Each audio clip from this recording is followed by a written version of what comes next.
الحمد لله رب العالمين أشهد أن لا إله إلا الله وحده لا شريك له وأشهد أن سيدنا ومولانا محمدا عبده ورسوله أما بعد فأعوذ بالله من الشيطان الرجيم بسم الله الرحمن الرحيم وما أرسلنا في قرية من نذير إلا قال مترفوها إنا بما أرسلتم به كافرون وقالوا نحن أكثر أموالا وأولادا وما نحن بمعذبين قل إن ربي يبسط الرزق لمن يشاء ويقدر ولكن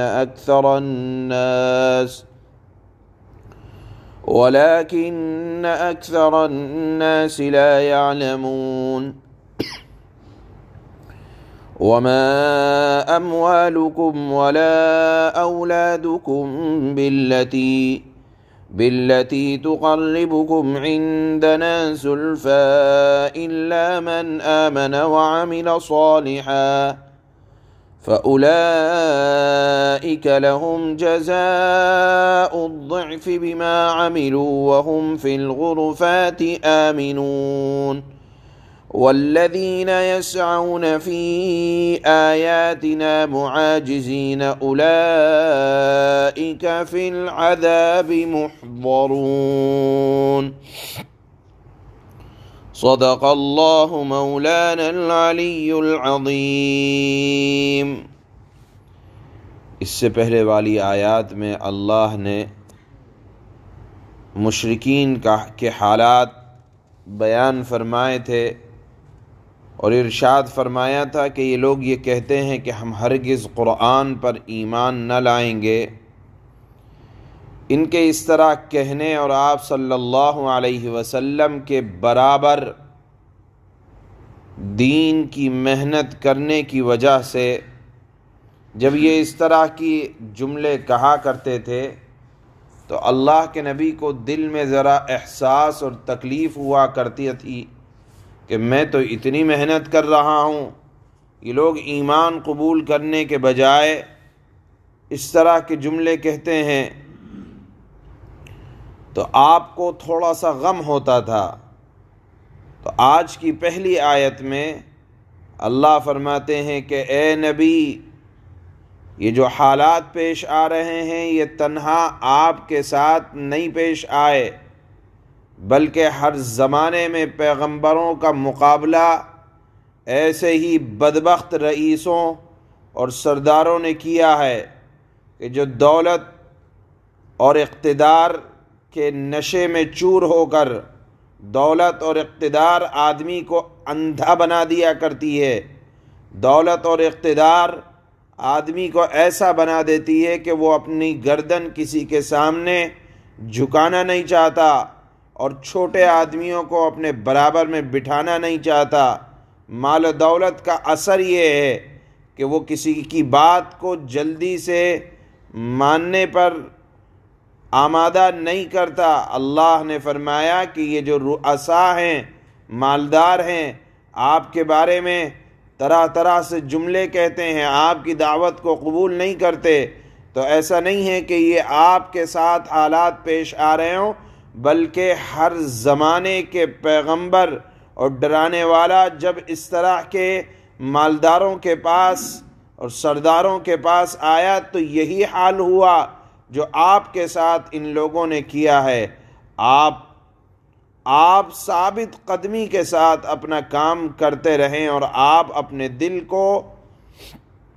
اس بات پر جمائے رکھیں کہ آپ ہی حق پر ہیں، چونکہ یہ کہا کرتے تھے کہ تم ہمیں عذاب وذاب کی دھمکیاں کیوں دیتے ہو؟ دیکھو ہمارے پاس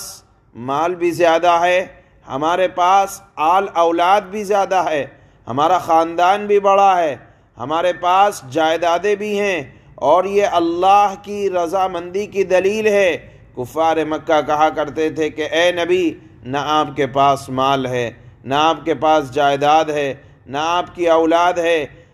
اگر اللہ آپ سے راضی ہوتا تو یہ تمام چیزیں اللہ آپ کو عطا فرماتا۔ اللہ نے ہمیں عطا فرمایا ہے، اس کا مطلب یہ ہے کہ اللہ ہم سے دنیا میں راضی ہے، ہمیں عذاب وذاب کچھ نہ ہوگا۔ کفار و منکرین کی اس بات کا جواب میں اللہ کے نبی صلی اللہ علیہ وسلم کو یہ ارشاد فرمایا گیا کہ آپ ان کے قول کو ٹھکرا دیجئے اور ان سے یہ کہہ دیجئے کہ روزی کی فراخی، روزی کی کثرت یا اولاد کی کثرت یا تنگی کا آنا یا اولاد کا نہ ملنا یہ اللہ کے خوش یا ناخوش ہونے کی دلیل نہیں ہے۔ کسی کا مالدار ہونا، کسی کا غریب ہونا یہ اللہ کے خوش یا ناخوش ہونے کی دلیل نہیں ہے، بلکہ یہ تو اللہ کی حکمت ہے کہ کسی کو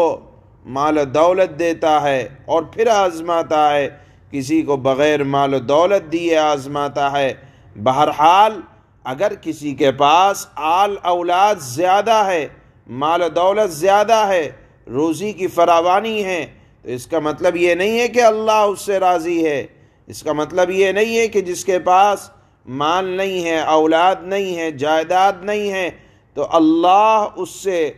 راضی نہیں ہے۔ اللہ تو جس طرح اپنوں کو کھلاتا ہے غیروں کو بھی کھلاتا ہے، جس طرح انسان کے لیے روزی کا انتظام کرتا ہے جانور کے لیے بھی اللہ روزی کا انتظام کرتا ہے، جس طرح اللہ زمین پر رہنے والوں کے لیے روزی کا انتظام کرتا ہے، ہوا میں رہنے والے پرندوں کے لیے بھی اللہ روزی کا انتظام کرتا ہے، پہاڑوں میں رہنے والے کیڑے مکوڑوں کے لیے اللہ روزی کا انتظام کرتا ہے، پانی میں رہنے والے جانوروں کے لیے اللہ نے ارشاد فرمایا کہ میری روزی کا آنا یا ملنا یہ رضامندی کی دلیل نہیں ہے۔ اللہ تو کھلاتا ہے اپنوں کو بھی، غیروں کو بھی، انسانوں کو بھی، جانور کو بھی، لہذا ان کا یہ کہنا کہ ہم روزی کے اعتبار سے زیادہ ہیں، اللہ یہ ہماری اللہ سے قربت کی دلیل ہے، ایسا نہیں ہے، بلکہ اللہ نے فرمایا کہ میرے قریب وہ ہے جو ایمان لائے، نیک اعمال کرے اور پھر ثابت قدمی کے ساتھ اس پر جمع رہے، فَأُولَئِكَ لَهُمْ جَزَاءُ الضِّعْفِ۔ اللہ فرماتے ہیں کہ میں اس کو دگنا دوں گا، اور دگنے سے مراد یہ ہے کہ کبھی تو اعمال کا بدلہ ایک کے بجائے ڈبل ملتا ہے، کبھی 10 گنا تک ملتا ہے، کبھی 700 گنا تک ملتا ہے، اور کبھی اللہ اپنی شان کے مطابق نوازا کرتے ہیں۔ لہذا ان کا یہ کہنا کہ محض مال اولاد پر تکبر کرتے ہوئے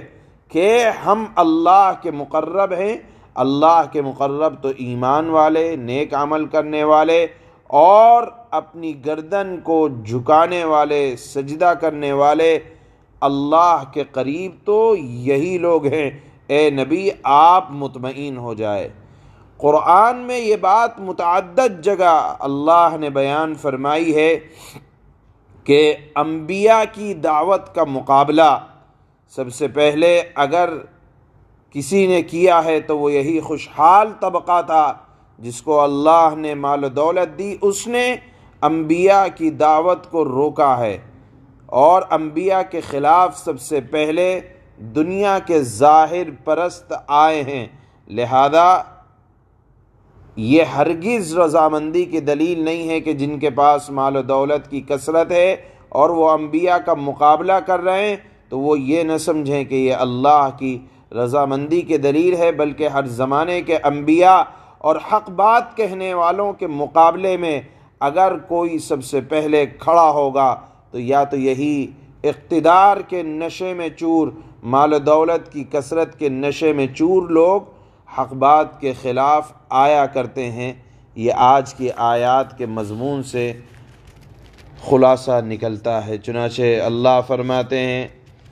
وما أرسلنا في قرية من نذير إلا قال مترفوها إنا بما أرسلتم به كافرون۔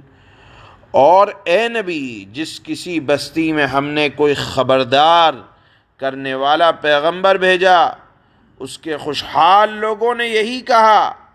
کہ جس پیغام کے ساتھ تمہیں بھیجا گیا ہے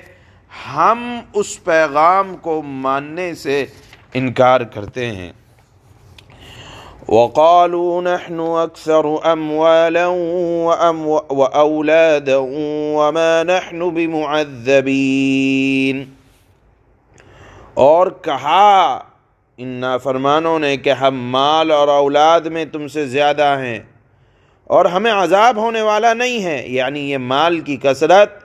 اللہ کی رضامندی کی دلیل ہے۔ اب ہم کچھ کریں نہ کریں، آپ جو ہمیں عذاب کی دھمکی دیتے ہیں ہمیں عذاب نہیں ہونے والا۔ اللہ اس کے جواب میں فرماتا ہے قُلْ إِنَّ رَبِّي يَبْسُطُ الرِّزْقَ لِمَن يَشَاءُ وَيَقْدِرُ وَلَكِنَّ أَكْثَرَ النَّاسِ لَا يَعْلَمُونَ۔ کہہ دو پیغمبر کہ میرا پروردگار جس کے لیے چاہتا ہے رزق کی فراوانی بہت زیادہ رزق دیتا ہے، اور جس کے لیے چاہتا ہے رزق کو تنگ کر دیتا ہے، لیکن اکثر لوگ اس بات کو سمجھتے نہیں ہیں۔ وَمَا أَمْوَالُكُمْ وَلَا